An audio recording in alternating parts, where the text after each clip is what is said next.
Hello, Richard Wesley. Hello, Todd London. How are you? I am well. How are you? I cannot complain. This is good. No. Congratulations on your Legacy Playwright Award. Well, thank you very much. Yeah, thank you. it's really exciting. Yes, it is. Yes, so completely unexpected. Yes. And it's a bit of a challenge. Like, get back out there. Yeah. It's quite an incentive. Oh wow, it raises the bar. Oh yeah. That's great. Yeah. Just when I thought I was out, they pulled me back in. You can't get away. I can't get away. I'm is... a writer.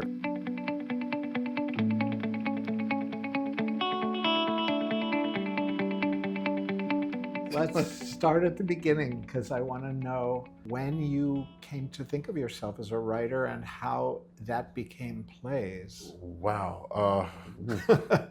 Cranking back. Yeah. Junior year in high school. In Newark? In Newark, New Jersey. And I knew that graduation was coming up, and I made up my mind that I wanted to pursue writing. And I think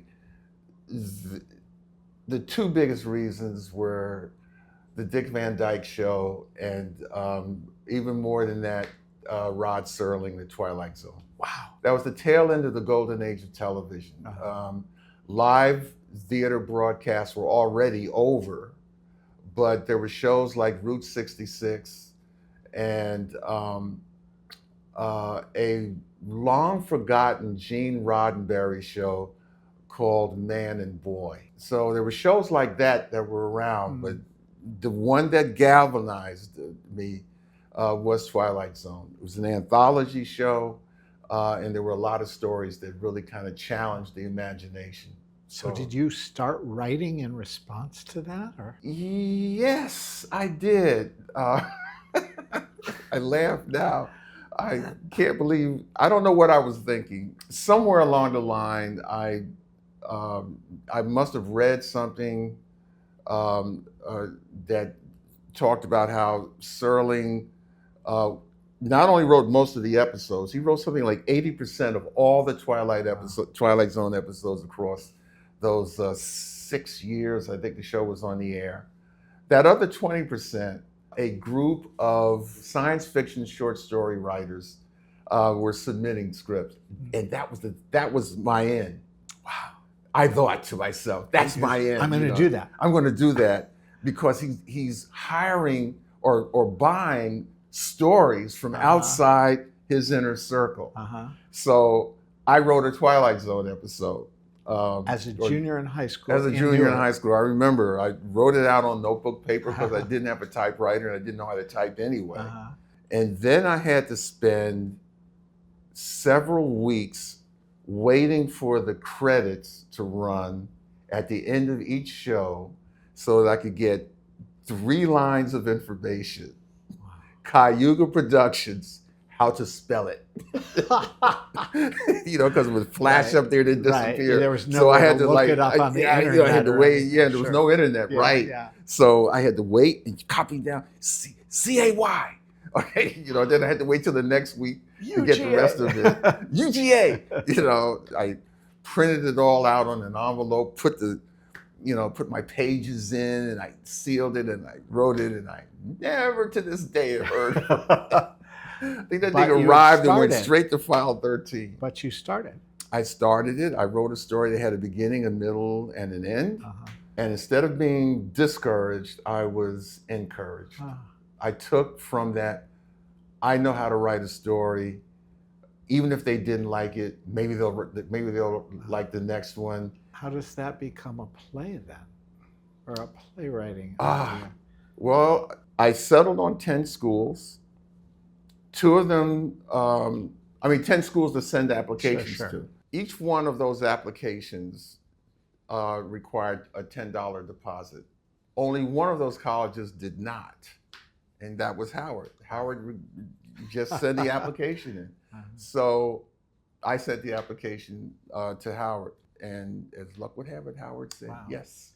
And they had a great theater program. Yes, they had a fantastic theater program, but their brochure talked about moving into television and film. I was basically a playwriting and dramatic literature major.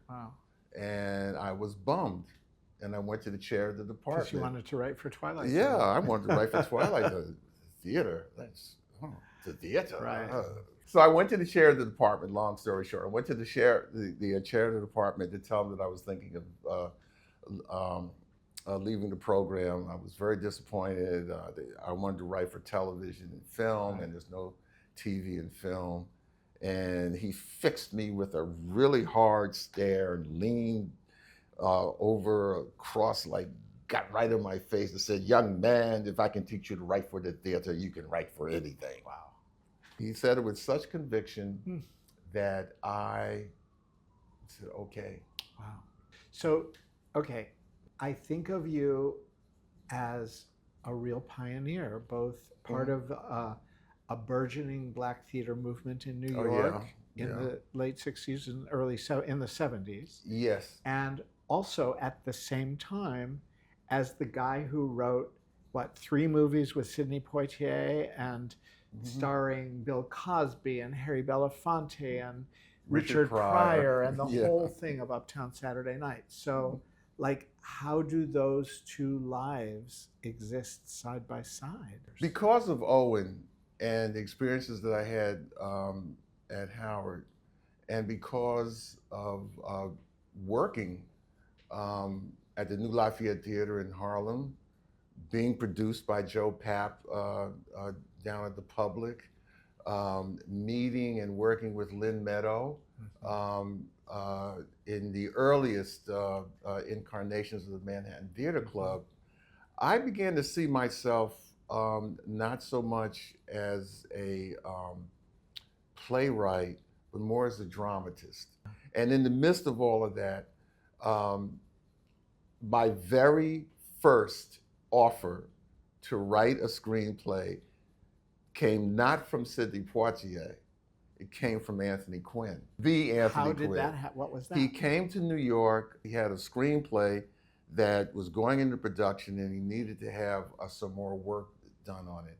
And he saw my play, Black Terror, at the Public Theater. And he saw a scene in that play involving the leading man and leading woman. And he had several major scenes in his film script that involved a romantic relationship between a Black man and a Black woman.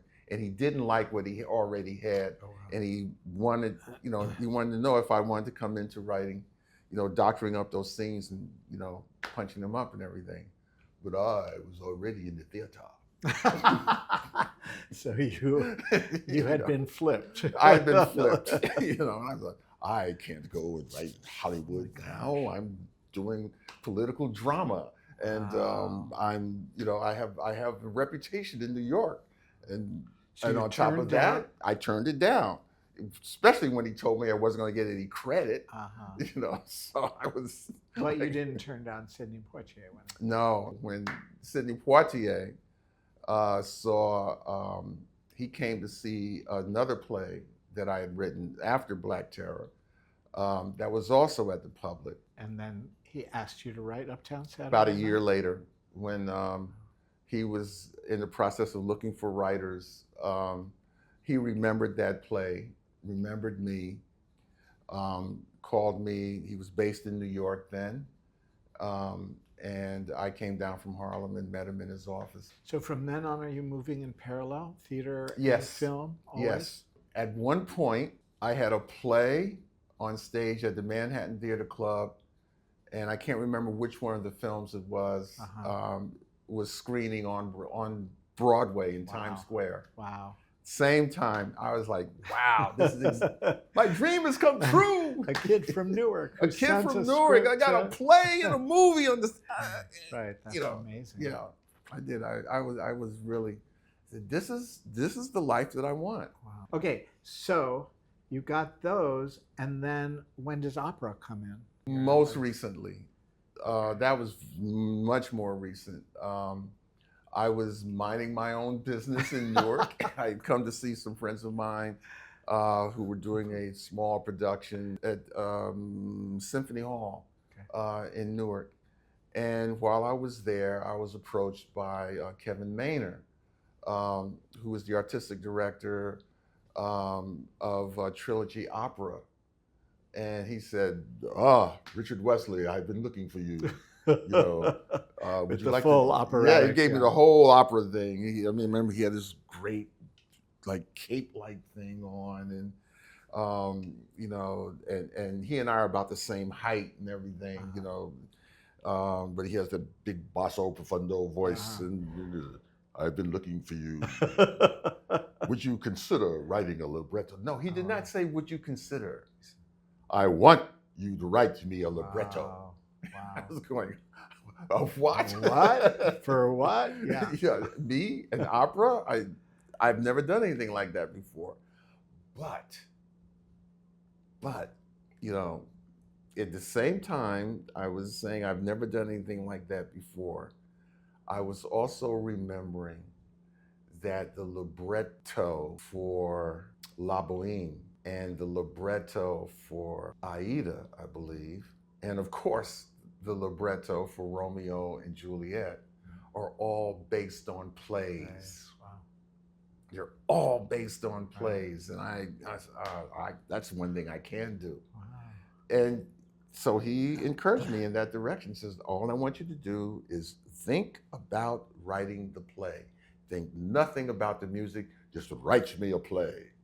Wow. And that particular libretto, it turned out, was not based on a play at all. It was a collection of reports by a wonderful writer named Edwidge Danticott, who was chronicling the dictatorial regime of Papa Doc Duvalier in Haiti. And that became, that was the first libretto that I wrote. Well, so, okay, because we only have a few minutes, this is an incredible sweep. This is like the Richard Wesley Cliff Notes, right?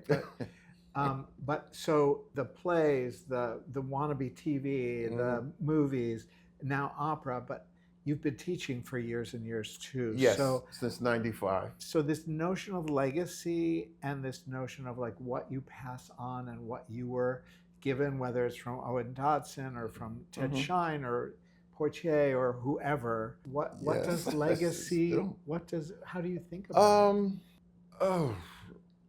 I just try to do the best work that I can. Legacies are also part of a responsibility I think that every artist has, because we're all trying to create work that informs and inspires and elevates. We are collectively the antenna of society, basically. If we do our jobs, the material that we leave behind is a record of, you know, what people are thinking, feeling, and exercising at any given time in the broader history of our society. So, you know, if that's my approach to it, then my responsibility is just to do the best I can all the way along. And Owen and the other faculty at Howard at that time, in addition to teaching us to be writers, they were also preparing us to be educators. So part of our training had to do with teaching, with passing our information on to the next generation. And you've done that. Yes. For 30 years. Yeah, you know, I started teaching, I think when I was 27. And you're now 37? Going on 38.